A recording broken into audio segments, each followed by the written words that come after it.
rakshati dukrin karine Buddhajahi hidanagama trishnam Gurusat buddhim manasidi trishnam Yallabase nija karmo patam Vitam tena vinodaya chitam Bhaja govindam, bhaja govindam Bhaja govindam mudamate Samprapte sannihite kale Nahi nahi rakshati dukrin karine Narishtana varana videsham Dristvama Om Sahana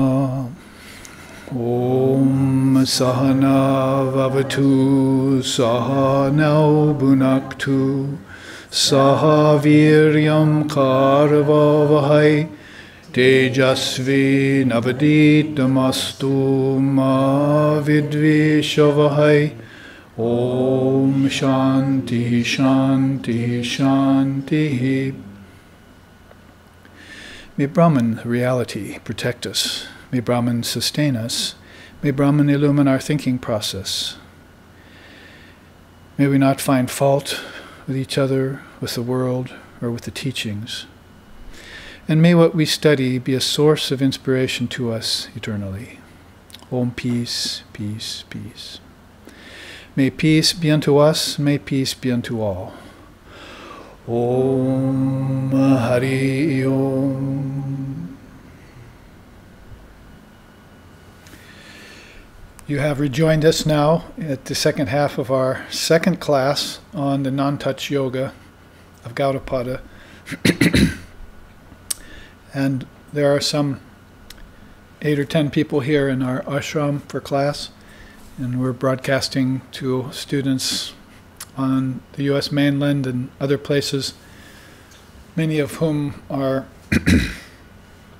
if they're not watching now, they'll be watching this later, because you can, of course, call it up on our website.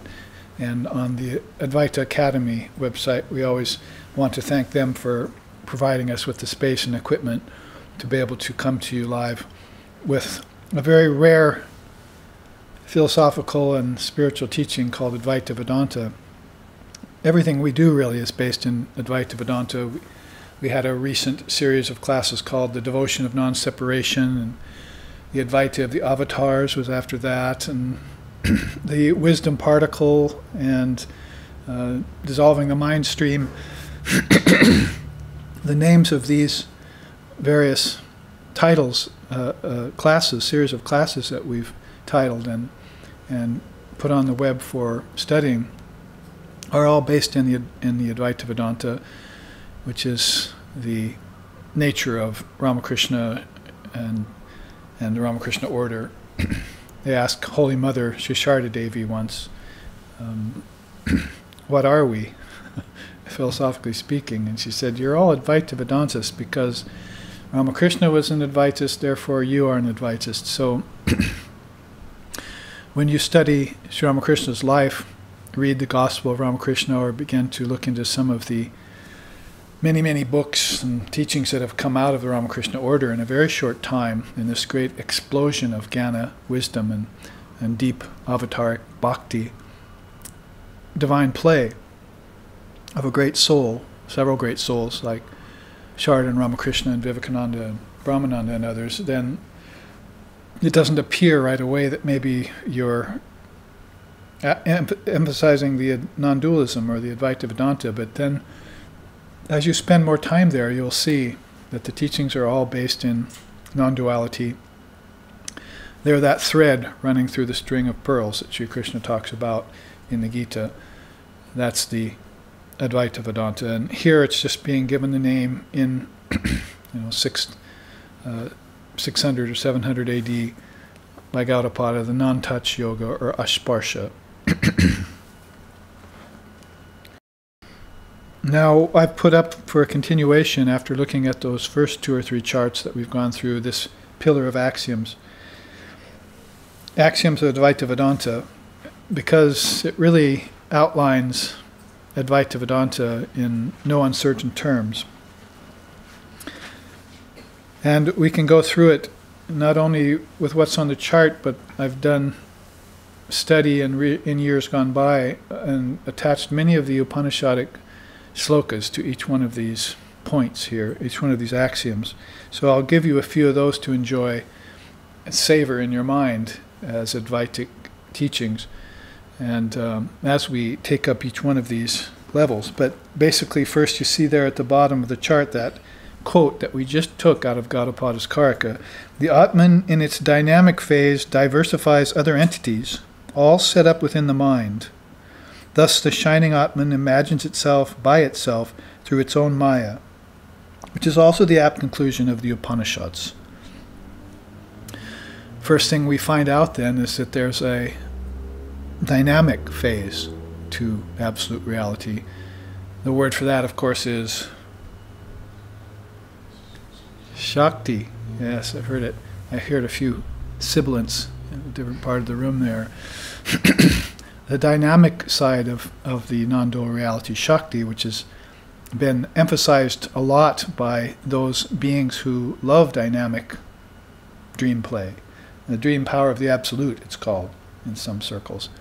Some poets in India called it the dream power of the absolute. So that sort of immediately explains the conundrum sometimes that the student or the practitioner or the debater, the arguer can get into when he thinks, oh, that's not Advaita because they're talking about movement and they're talking about progress and they're talking about growth and so forth and so on. But once you've stated, as Gaudapada very clearly has in his Karika, that all of that is the property of Maya, it happens in nature, not in the soul, as Vivekananda would come along 1,200 years later and tell us, basically, that all movement and all change and all transformation takes place in nature, in Maya, not in the soul. The soul is motionless and free of growth and free of birth and free of death, free of all transformations, free of all changes. And it's always the witness.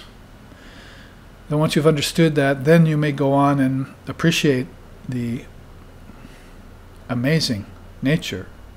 In fact, that's one of the quotes out of Gaudapada's Karika. It's all very amazing, he says, when he describes this Maya.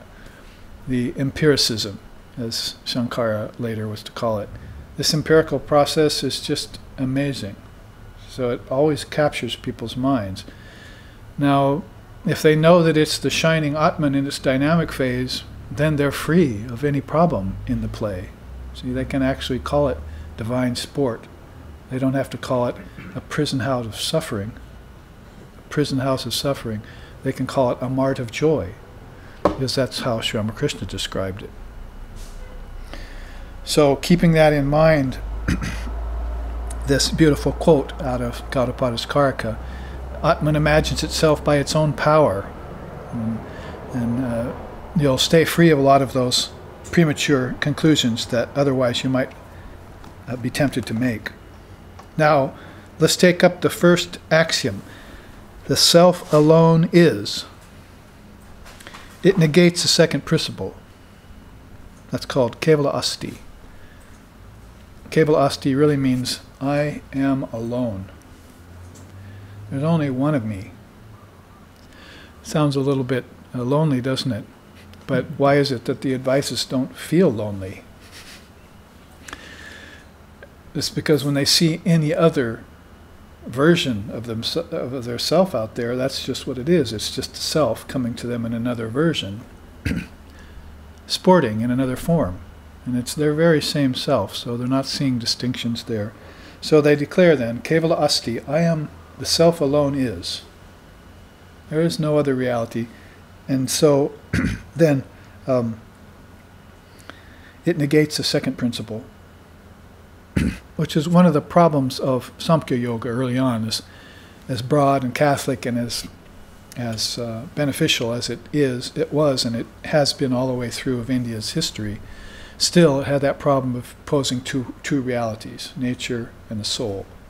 But as that got matured and developed over time, in the Vedanta particularly, then we found out that this oneness was being accented at the foundation of everything. And that the second principle is not possible. There's only this one self, and nature and everything else is just coming out of that soul, out of that self as a projection. And a projection doesn't have any substance. Lord Buddha said that himself. The projection does not have substance. There's no substance in it. So it's empty. Now, a few examples of that principle in the Upanishads. Here's one from the Mundaka Upanishad. In the deepest core of mankind dwells Brahman, stainless, indivisible, and pure. It is the light of all that shines. That is what the knowers of the self realize. Unquote.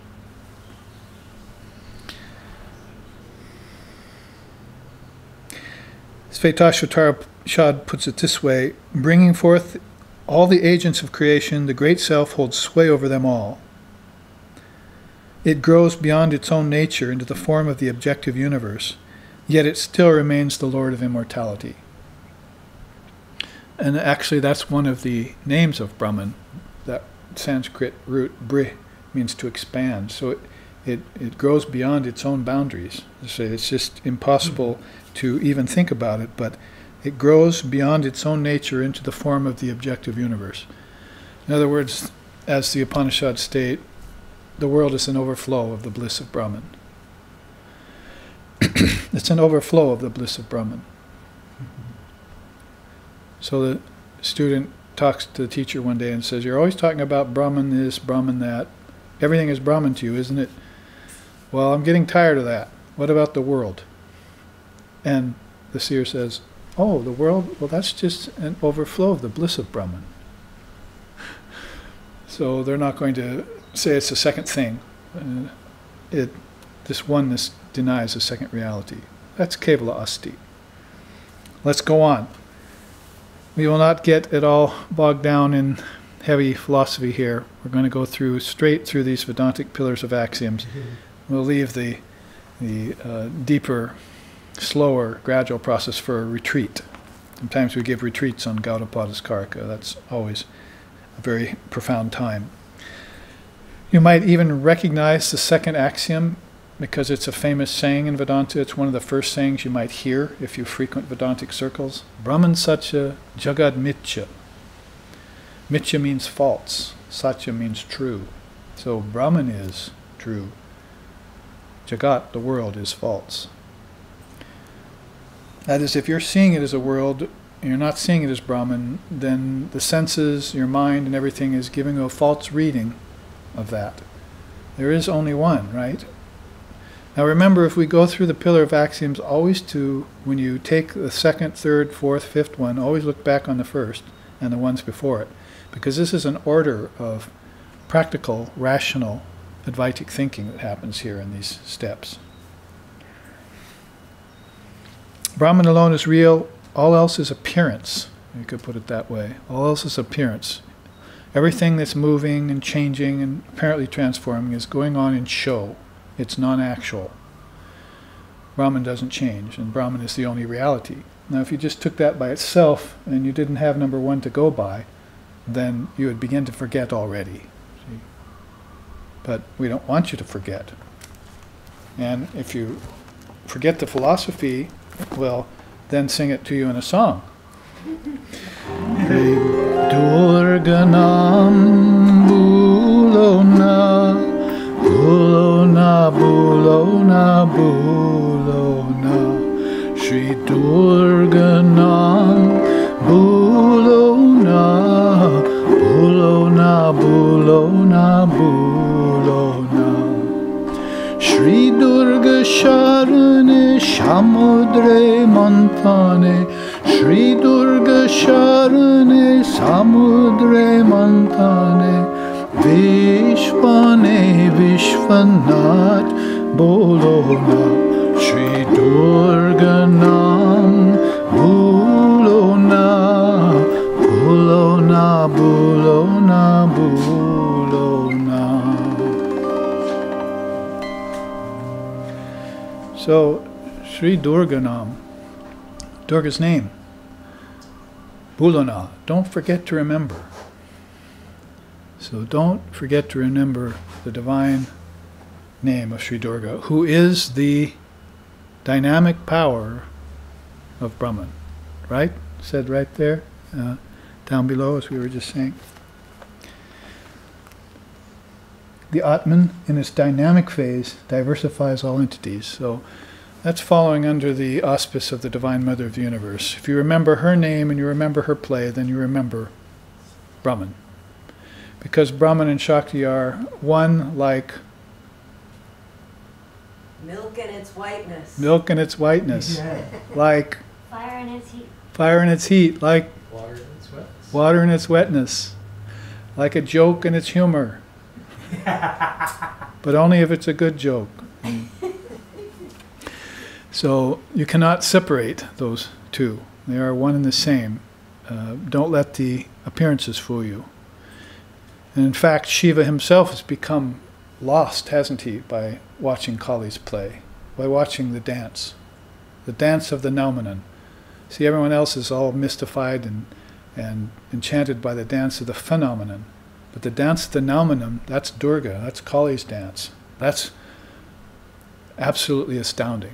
That's samadhi causing. That's the dance of pure consciousness, if such a statement can be allowed. Somehow she makes it possible. So we'll sing it to you then if you tend to forget it. But if you want to take it philosophically, there it is. Self alone is, it negates the second principle. And Brahman alone is real, all else is appearance. Now, from the Ishavasya Upanishad, whatever there is changeful in this ephemeral world, all must be enveloped by the Lord. By renunciation of this world, support thyself. So, whatever there is here is all enveloped by the Lord, by Brahman, by the Supreme Being. And in order to know that, you're going to have to renounce appearances and take the real, not the unreal. That's called separating the wheat from the chaff in old times. But in even older times, it's called discriminating between the real and the unreal. That's your Viveka, right? And which Swami Vivekananda has named himself after. How about the Paramahamsa Upanishad? It says, giving up all thought of calumny, conceit, jealousy, ostentation, attachment, antipathy to objects, joy, sorrow, lust, anger, covetousness, self-delusion, elation, envy, egoism, and the like. The seer regards his body as a corpse, destroying the very idea of the body in his mind. Being eternally free from cause of doubt and false knowledge, he lives in the eternal Brahman, saying, I myself am he. I myself am he. Oh, this is his mantra, as it were, as he goes about from place to place, forgetting the body entirely and simply concentrating again and again on that Supreme Being. Svetasvatara Upanishad says, Brahman is perceived as different from and transcending the tree of samsara, as well as time and form. So therefore, you see the Upanishads concurring. Brahman Satya Jagad Mithya. Brahman is the only reality. The world is a false reading by the imperfect senses. Touch your eye and tell me it's not true. Or non-touchism. Can you touch this eye? Let's go on to the third pillar of axioms. That is adyaropa adhyasa. False identification of the self with the non-self is the cause of bondage. Advaita Vedanta is not going to shirk away or pretend away the fact that bondage, even though it's unreal, and evil, although it's without substance, resist not evil idea. It's not going to shy away from the fact that bondage seems real to those beings who are in bondage. And the suffering also seems real that comes from that kind of bondage. But they're all going to tell you the reason that's called adhyasa or adyaropa. It's false identification of the self with the non-self. So, therefore, end that false identification. Only identify yourself with the real. Therefore, back up to number 2. What is real? Brahman. And back up to number 1. The self alone is. See, you're beginning to connect these on the Advaitic level, just like on the preliminary yogic level, you begin to connect water with taste, earth with smell, fire with sight, and so forth. You need to make these higher connections in your dissolving of the mind stream practice. 4, Atma, I didn't give any examples out of the Upanishads. The Taittiriya Upanishad says, if a person takes Brahman for an unreality, truly he becomes a non-entity. If he understands that Brahman is an existent entity, in consequence of that, the wise will consider him right and good. How many beings have failed to believe in Brahman, and who remembers them? How many millions? How many beings have realized Brahman, and how long do they get remembered? For 2,000 years, for 2,500 years in Buddha's case, for 10,000 years in the case of Sri Ram and Lord Vashishta. If you realize Brahman and accept Brahman as the truth, then you live forever. Not only your soul, which obviously lives together, but even your name and your fame lives forever. Mm-hmm. That's true longevity. So, who are you going to call? Who are you going to call if you want to live forever? Hello, God? Is this God? Devil? Oh, I got the wrong number.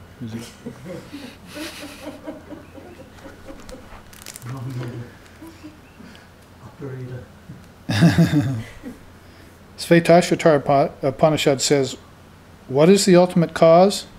Time, nature, law, chance, matter, energy, intelligence? None of these bear examination because of their own birth, identity, and the existence of the self. The self is also not a free agent, being under the sway of happiness and sorrow. So that self, of course, is lowercase s, the ego self. Even though you must look at the ego self as being the enjoyer and the conceiver and the observer of time and space, isn't it? What if there was no one there to perceive or to observe time and space? Would time and space even exist? Isn't there another entity there, observing them and giving them a name? So even the existence of the smaller self will prove to you the nature of the truth. There is a witness looking on. What to speak of the great self, who oversees even all these small egos, these small selves? In one beautiful sloka, Gaudapada says, the proof of Brahman is that it's the connecting power and the consistency in all other entities. It brings together all their experiences, and it causes them to remember their experiences. Are your experiences random and do you forget them the next day? Or are they all connected by some overseer? See? That reality is the connecting power at the foundation of all people's individual experiences. Also, there is your memory, as your causal memory of different lifetimes that comes to you when you meditate. Is also lying on that foundation, see? That undying, eternal foundation. Let's take number 4 now. Atma Ajnana. Bondage is the result of ignorance of the self.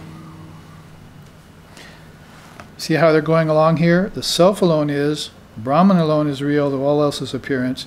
False identification to the self is with the non-self is the cause of bondage. Now what about bondage itself? It's the result of ignorance of the self. So in each statement they make, the next statement is a qualifier. It takes up where the last statement leaves off and gives you the rationale for Advaita Vedanta in its pillar of axioms. Let's take some explanatory notes from the Upanishads about that. The Ishavasya Upanishad says, verily those births are demonic, enshrouded in blinding darkness. Those who slay the self attain to them after death. So it's a lot like Sri Krishna saying those who are tamasic are born in the wombs of tamasic people, and those who are restless are born in the wombs of restless people. So the self imagines itself by its own Maya power. So if it forgets itself, what will it imagine? all these different hells, all these different modes of suffering will also enter in. But that's only because of ignorance of the self. Do I have to sing it again? Sri Durganam Bulana. Remember, remember, don't forget the self. See, ignorance is the cause of that bondage. It's your fault. No one else's. Now simply remember. Pratyabhikya. Recognize the true nature of yourself. The Svetashvatara says, matter is perishable, Brahman is imperishable. By meditating on Brahman and by uniting with Brahman, there is an end to illusion. Otherwise, there can be no end to illusion in Maya. It just goes on and on and on. Just like lifetimes in ignorance go on and on and on again. Brahman is imperishable, nature is perishable. So you make that discriminating move. See? That's a movement of Advaita Vedanta practice. Only the astute being will make that movement, conclude it, and actuate it, and live in that realization. And will not backslide anymore into it, into any other way of thinking. 5 is moksha adhigama. Freedom is attained when ignorance disappears. See how they're putting it together in the 5th step? Bondage is the result of ignorance of the self, and that ignorance disappears when freedom is attained. Moksha, it's called. Mundaka Upanishad says, that one who knows the Supreme Being as seated in the cavity of the heart rends asunder the knot of ignorance even here in this life. Come to know that Supreme Being that's seated in the cavity of the heart. See, Ara eva ratanabao samhatra yatra nadyaha sha eshontas charity bahuda jayamanaha. See, that is, there in the heart where all the subtle nerve endings meet abides the Atman. Stationary, but becoming manifold. How does it become manifold? By the diversifying power of its Shakti. But it remains ever the same, no matter what goes on in the realm of Shakti or in Maya. It remains unchanged. Svetashvatara Upanishad says, ignorance leads to what is perishable. Wisdom leads to immortality. Entirely different from both of these is the Supreme Brahman who governs them both. So Svetashvatara is talking Triputi, isn't it? There's ignorance, and then there's the knowledge that gets rid of ignorance. But beyond both that duality is the Supreme Being itself, in whom ignorance and wisdom do not exist. It's free of those. It's free of all dualities. So again, you're going to have to kind of envision that state and put yourself there, because I am Brahman, right? Go back to the first one. The self alone is. See, that self is you. See, is the Atman. That's your true nature. Okay, keep up here and follow along. Subtle steps on the pillar here. We're going to the deep foundation. Number 6, disappearance of ignorance entails disappearance of the non-self. How they equate it so nicely. If ignorance is the cause of bondage, then bondage will go away when the non-self goes away. So discriminate away the non-self. Mundaka Upanishad says, when a person realizes that Brahman everywhere, high and low, the knots of the heart are loosened, doubts are dispelled, and karmas are exhausted. Those are 3 things you want. Those are 3 things that you want very much. Get your doubts dispelled, karmas exhausted, and loosen those knots in the heart. Svetashvatara Upanishad says, when ignorance is dispelled, there is neither day nor night, neither being nor non-being. There is only that one auspicious one who is imperishable. 2 examples of what happens when the disappearance of ignorance does away with the disappearance, with the appearance of the non-self. Avidya vinasha. Vinasha means destruction, avidya means ignorance. It's the destruction of ignorance.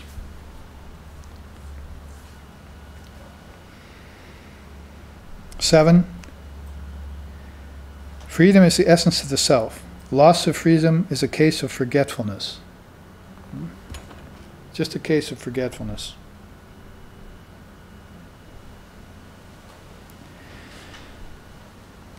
Atma Swarupa, Atma Ashmriti. See, Smriti is memory, Ashmriti, oh, I can't remember anymore. I forget. See, so bring that memory back to bear. In fact, when you meditate, that's what you're doing. First, you're remembering all the things that you've done in this lifetime, in the past lifetime, and then you're remembering your true nature, and then you're remembering Brahman. All in a sequence. That's actually what meditation is for. Not for healing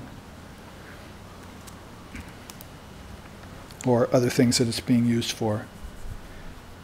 To remember the true self, you bring back that art of meditation. And the Mundaka Upanishad says, to know the Supreme Being, let the aspirant become a student under a wise preceptor who is learned in the scripture and established in the spirit. So, of course, if you forget, then you go to a wise knower of Brahman who will help you remember. Svetasvatara Upanishad says, know then that nature is Maya and that the great God is the Lord of Maya. Sounds much like the quote from Gaudapada, doesn't it? Maya is in the Atman, and the Atman is imagining its other entities by the power of its own Maya.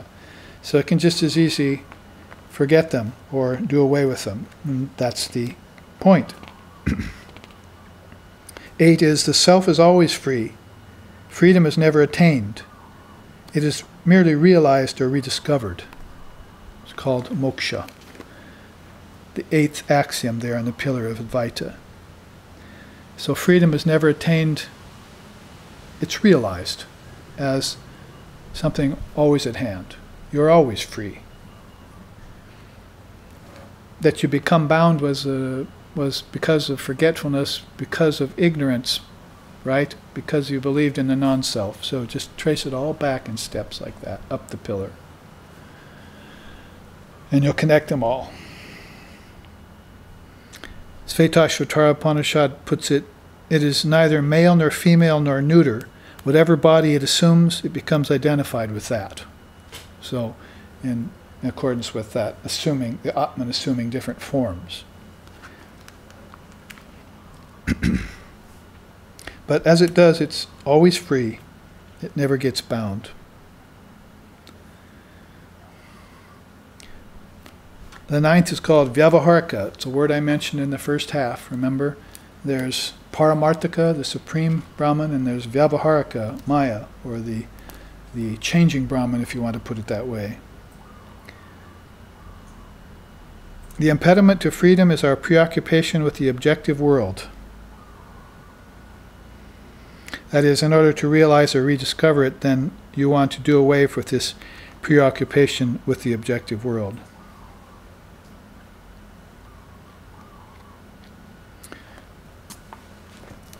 And our preoccupation with the objective world sounds like this. Nama japane kyun chhod diya Rama naam, japane kyun chhod diya Rama.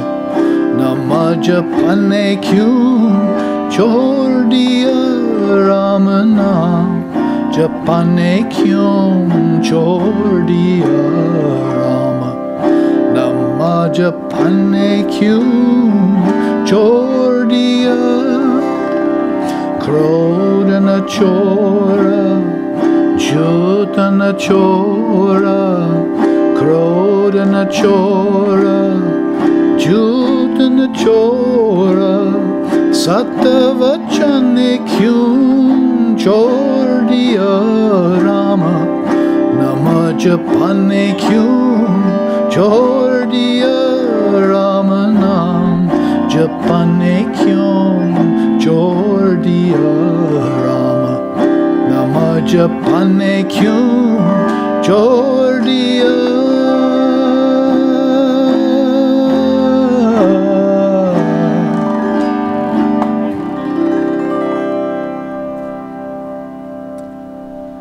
Oh mind, why have you given up chanting the name of Brahm?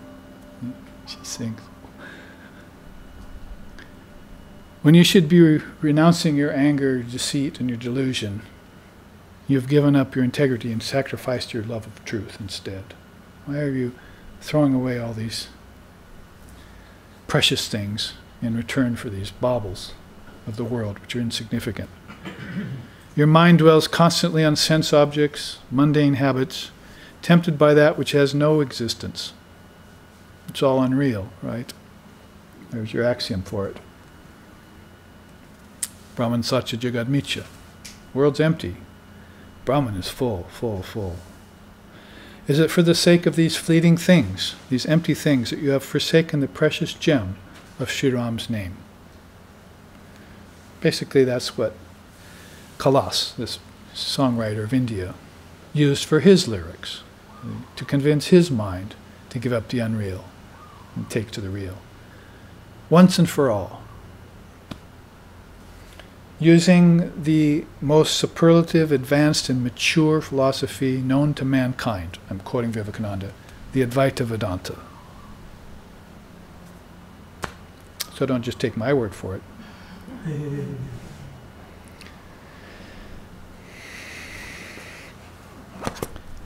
Vyavaharika, then. The impediment to freedom is preoccupation with this objective world.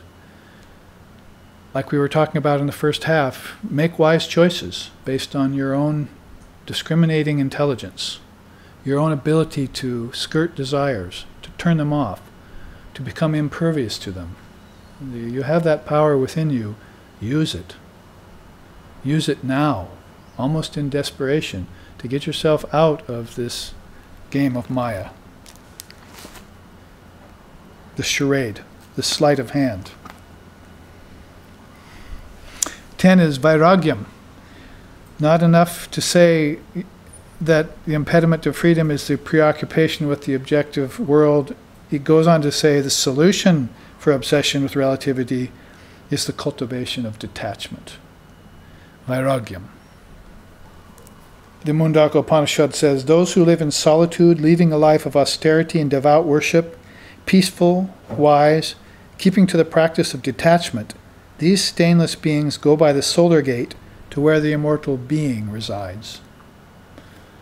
That's why I put up this chart. See, there's the solar gate, as it were. See? Moving in. It is the highest, blazes forth with illumination on account of its own essential nature. With the mind completely illumined and all the impurities gone, then you'll see that third eye open up. You see, it just be like a gate, a solar gate, to the great sun of wisdom. See, and the soul passes out those apertures, see, into the non-dual Brahman, and experiences profound bliss, happiness, joy, elation. No, unalloyed, uninterrupted bliss. That's what it experiences. So vairagyam is going to be one of your great friends, right?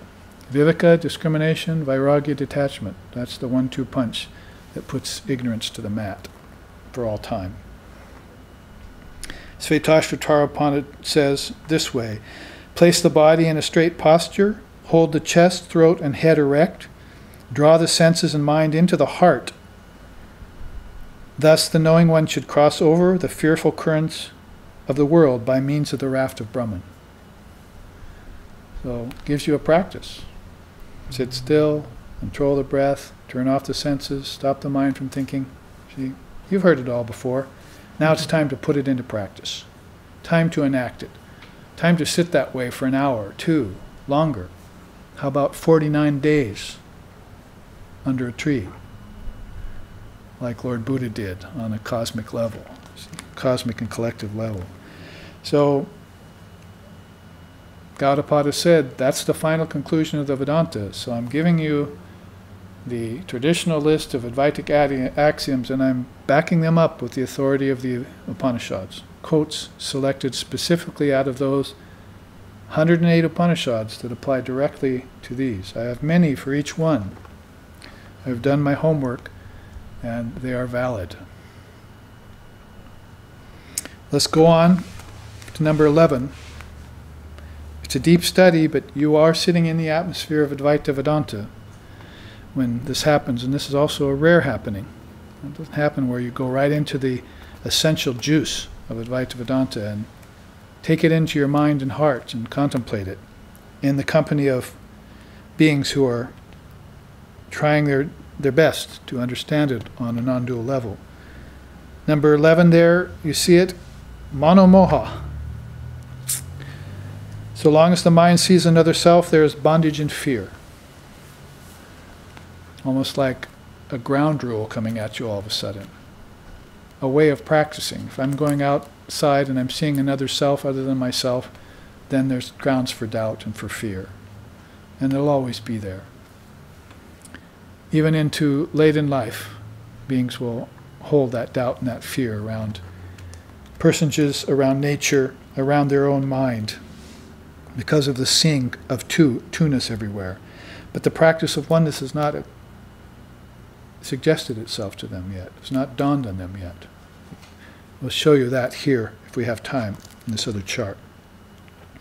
Svetashvatara Upanishad says in that regard, in the Lord Brahman, the protector of the worlds, the various selves like gods and divine sages merge themselves, and thus they cut asunder the fetters of fear and death. So there's always a solution to manyness or two-ness. It's called merging.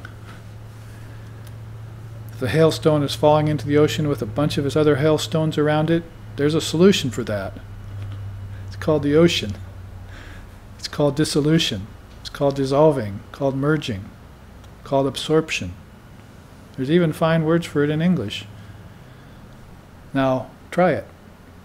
Immerse yourself deeply in that ocean of consciousness. Once, Keshab Chandra Sen said to Sri Ramakrishna, I want to merge myself completely in Brahman and never come back again. I want to go to that ocean and merge myself. And Sri Ramakrishna said, oh no, don't do that. What will happen to all of these people if you do that? Go, merge yourself in the ocean, but then come out again and come back and tell them what you saw there. Mm-hmm. So, you have to remove from their minds the illusion of finitude. The misfiance of there being many selves. You have to remove that from their mind. That's your business. That's your duty. It's your highest duty. Otherwise, I and my Father are one is just some statement some fool said. You see.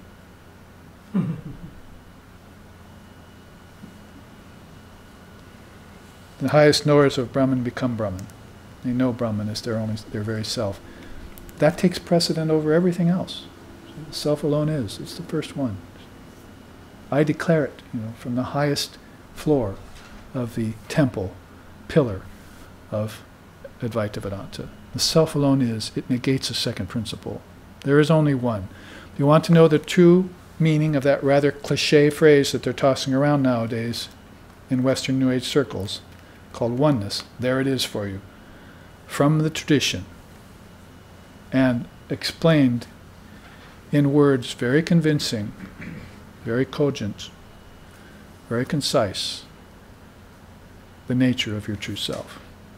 You don't need any other proof than that. It's the experience of the seers who have experienced it themselves. Now, let's see, I took an example. Yes. The various selves like gods and divine sages merge themselves. So if they've done it, you can do it also. Number 12, in this 15-point pillar, is freedom consists of seeing nothing but the self. It even rhymes. Come Brahm. Come Brahm. There is nothing but the self. Brahman is all there is. Mundaka Upanishad says, verily all this here is the immortal Brahman. It is everywhere. above, below, in front, at the back, upon the right, at the left. All this world is indeed the Supreme Brahman. And of course you're saying that from the standpoint of the self alone is. There's one self here. Because if you say it from the standpoint of the many, then there's going to be argument and debate. There are going to be many different levels of digestion going on. See, Sri Ramakrishna used to use that story. A woman goes to the market and buys one fish. She goes back to feed her 3 children. For the oldest, who can digest well, she gives him a little fish steak.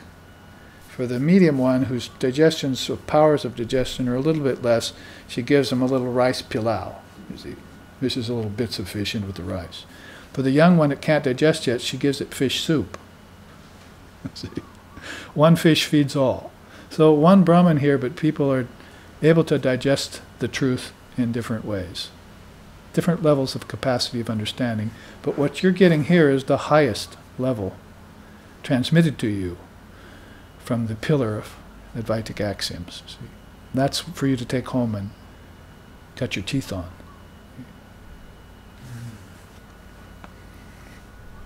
Ishavasya Upanishad says, "What delusion, what sorrow is there for the wise ones who behold the unity of existence and perceive all beings as their own self?" See? What fear, what doubt can there be? They're not going to end their life thinking, I'm different from that person and that person. You see, some country is going to come and overtake me. My neighbor is going to come and kill me, said he'd kill me. See, they're thinking, all of that is my own self. See, there's nothing different out there. It's all the same. I can even prove that on the level of physical matter. We all have the same blood, we have the same brain stuff, we have the same bodies, the same rasus and dhatus and karanas. We have the same everything in us. Same thoughts are coursing through our mind. Except right now, some very rare thoughts have come to you that aren't coursing through the minds of very many people in the world right now. That's the blessing here. 13. The self is Brahman, not to be confused with the ego-mind complex. Aham etat na manaha. Manaha means mind, of course. Aham atma, aham etat na manaha. Na means no. So this self, Atman is the Supreme Self. It's not to be confused with the body-mind mechanism. That is mind, ego, intellect, and thoughts. Remember, we said at the beginning of the class, you're going to have to transcend the mind and turn off the thoughts to know Brahman. Brahman does not think, it knows. Atman never comes and goes, never thinks, always knows. The poet said, you see. So it doesn't move and it doesn't think. It's in one state of consciousness all the time, which is pure knowledge. It's pure wisdom. And it also happens to be pure bliss. What kind of bliss? Unalloyed and uninterrupted. What's it called in Sanskrit? Ananda. How many people have the last name of Ananda? Thousands. Would you like to be a messenger delivering a telegram to Mr. Ananda? That's going to be hard. Let's take something from the Mundaka Upanishad. In the sky of the heart, the luminous city of Brahman, Atman is established, clothed in mind and guiding life and body. By perfect knowledge of it, the wise realize the state of blissful immortality. Isn't that beautiful? Upanishads want to put it to you poetically, too. Not just philosophically, but poetically. That's the beautiful blend of our precious Indian teachings. In the sky of the heart, the luminous city of Brahman, it is established, clothed in mind and guiding life and body. Pretty much, there's your beautiful description of your true self. Clothed with the mind and body. Man's thoughts are interwoven with the senses, When that thought is purified, the self shines forth. Another quote from the Mundaka Upanishad. Mind's thoughts are interwoven with the senses, you see. Senses pick up something, send the thought, the idea back to the mind, you see. So object, sense, mind connection. But you want to turn that around, mind, sense, object connection. So you know the origin of a thing. It happens in your mind, right? And the energy that carries it's called prana. You want to know that too. How things move about, how things get animated. With all these connections, and all of a sudden you'll see the Atman observing the whole process, from mind to thought to prana and its movement, right on down to the senses, to the objects. You'll see it. And when you see it, you'll say, I am different than it. I am not that. I am the self alone. It has no other competitors to it, does it? It has no other elements in it.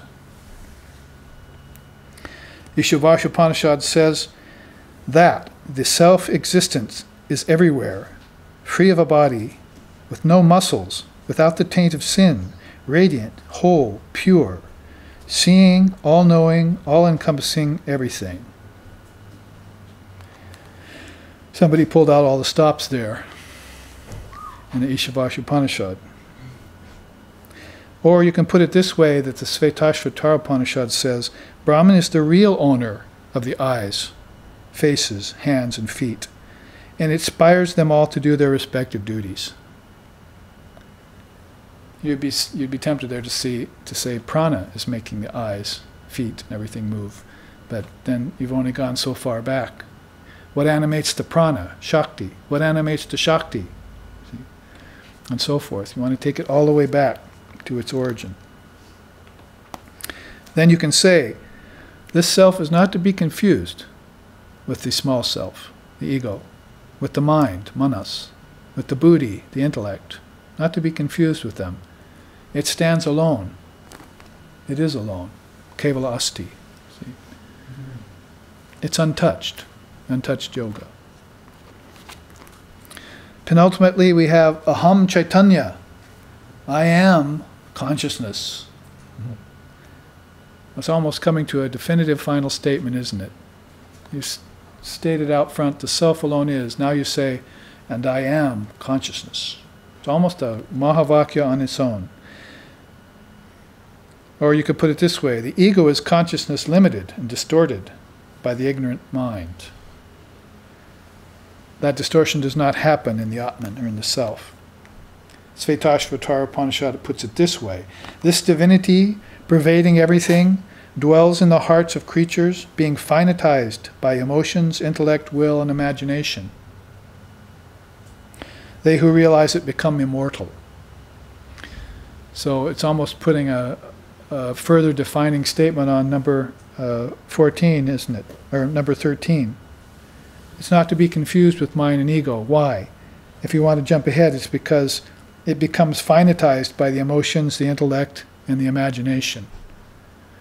So that finitization has got to be avoided. See?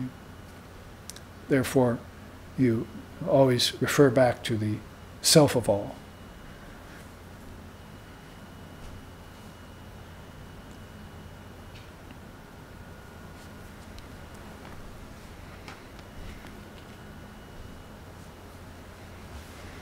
I am the self in all, as Vivekananda put it in his poem.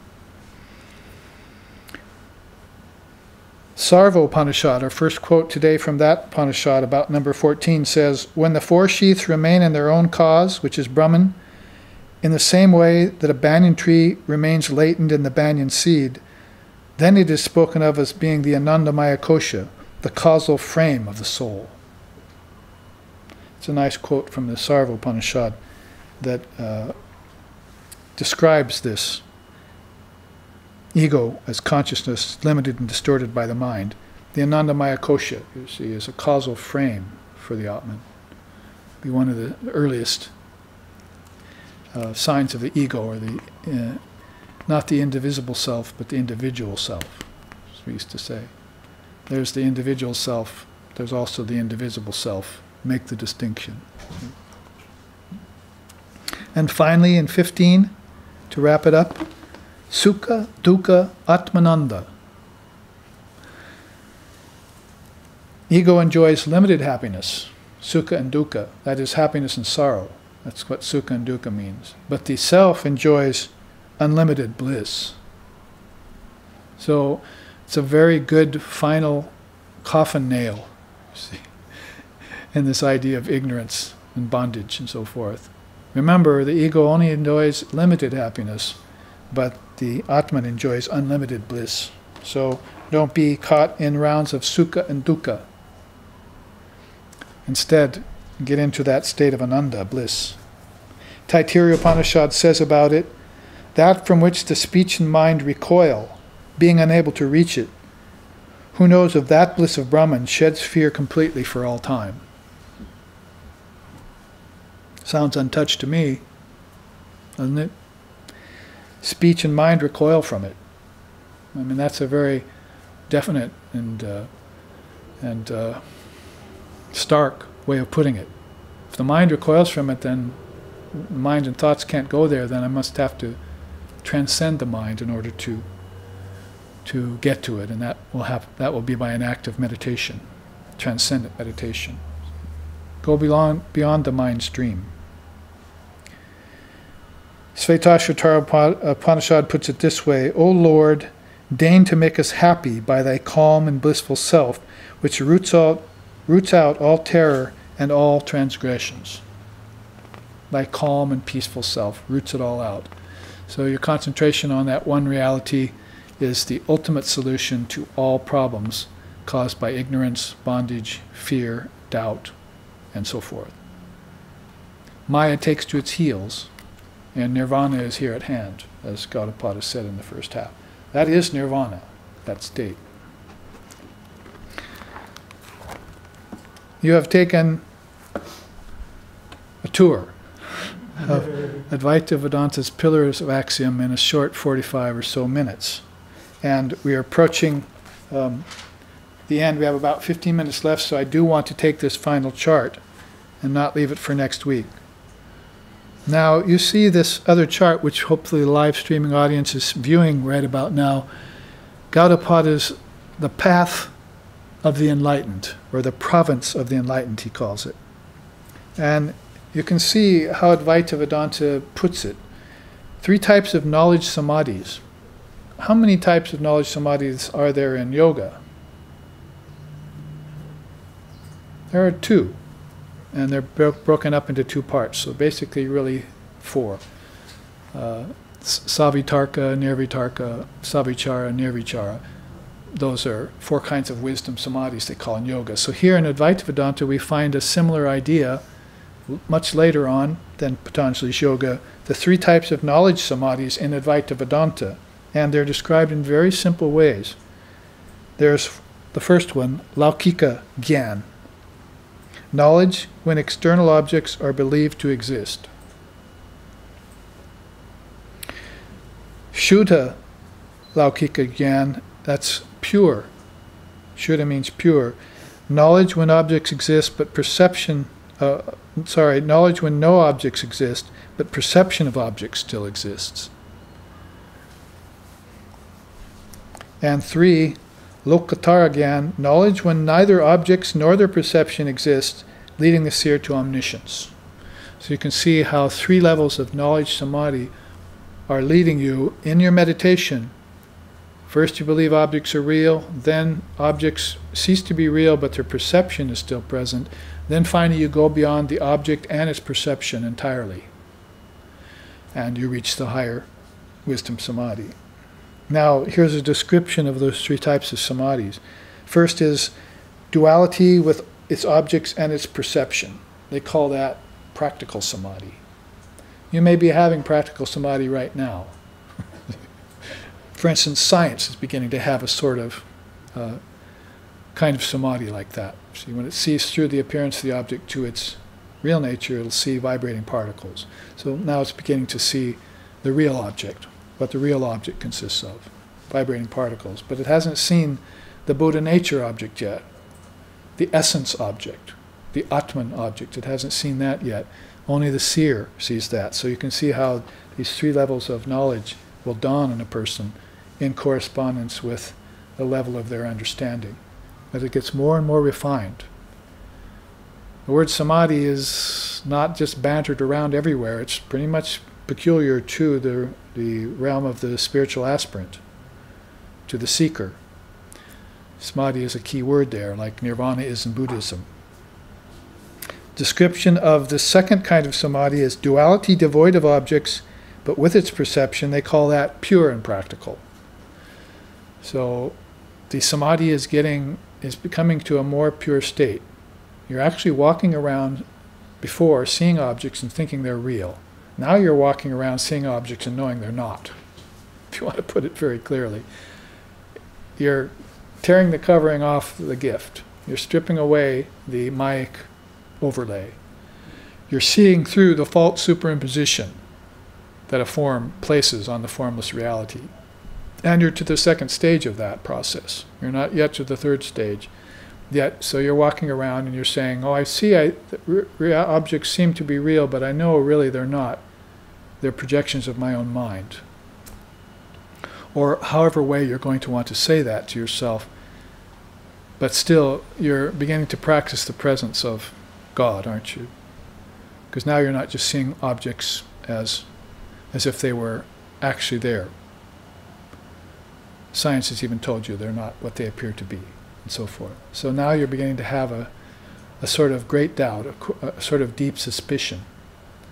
And you don't like the wool being pulled over your eyes like that. You don't want to leave Maya up to her old tricks. See? Now when that gets more intensified, the third level and deepest level of knowledge samadhi is super practical. It's where duality without its objects or its perception.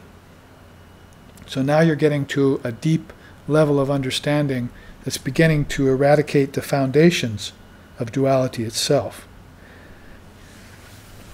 You're called an agrayana.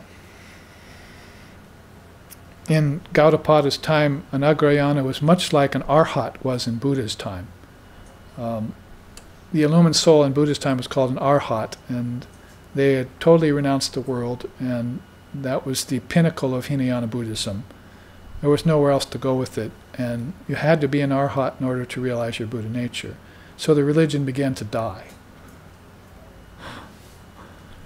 Because very few people could become arhats. So then the greater vehicles started to afford people with routes that householders could take, and other people who could, without being arhats, and without giving up the world entirely, could begin to practice these great truths and work them into their life. And the path opened up to more people, and Buddhism started to really live and grow and spread. The spread of Buddhism unprecedented in any religion, in the history of our time. Unbelievable. It spread without raising a finger. What to speak of raising a sword to spread your religion. It spread without raising a finger, all on the basis of ahimsa, non-violence. So it's one of the most precious of India's religious movements. Call it that. So in Gaudapada's time, you were called an agrayana. And here's the 4 stages that an agrayana was subject to. He knew what is fit to be abandoned. He knew what is fit to be secured. He knew what is fit to be known and what is specifically fit to be known. That is Brahman, or the highest reality. That's beyond perception. So you could see why still some semblance of perception would cause a subtle stage of duality to persist here in Lokatara Gyan. And what you would have to be going, you'd know what was to be renounced, you know what was to be kept, and you'd know what is to be known, and then you'd have to graduate to this 4th state to know what is to be known beyond the powers of perception. And that's the way they put it in the very simple Advaita Vedanta tradition. You know, Advaita Vedanta gave us the idea of waking, dreaming, and deep sleep, being connected to A, U, and M. See, they expanded on that very well in Gaudapada's time. up through Shankara's time. So we had that idea of waking, dreaming, deep sleep being the states of our consciousness. So it's in a sense, at that time you could just say, gee, I think I'll just throw every other philosophy away and just go with that.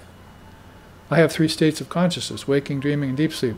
That makes it all very hands-on for me. And then the 4th, Turiya, there's samadhi beyond that.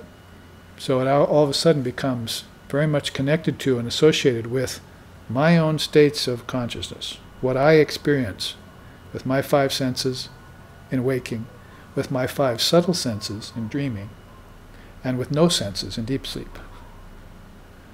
And it just became this across-the-board easy way of understanding yourself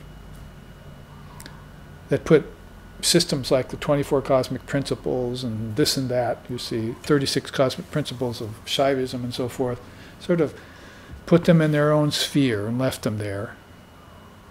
But you could become an Advaita simply by knowing a few facts like this, or taking a few simple direct statements of Advaita Vedanta, like out of this pillar, and beginning to contemplate them. It wasn't very hard to sit there and think, the self alone is. What does that mean? You see, it's not like you have to go through a huge tome of philosophy and study it. See, you can just say, the self alone is, I'm going to sit here and contemplate that. Or, Brahman is real, the world's unreal. That should be enough for me. That's a good start. You're finding your way back to the self. The immutable self, the indivisible self, the eternal self. Changeless, without divisions, and always present, ever present, you see. That's your true nature.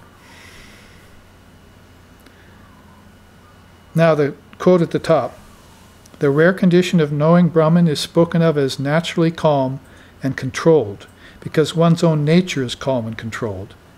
Know this then, and attain to calmness and control. It's almost a yoga of its own, isn't it? The yoga of equanimity. I think I'll just say calm and centered. And I don't think I'll let anything ruffle me. I think I'll leave Brahman untouched. You can see where it's all headed to. See? And maybe try and put myself with Brahman, and so that I will be untouched too. Nothing can touch me. See?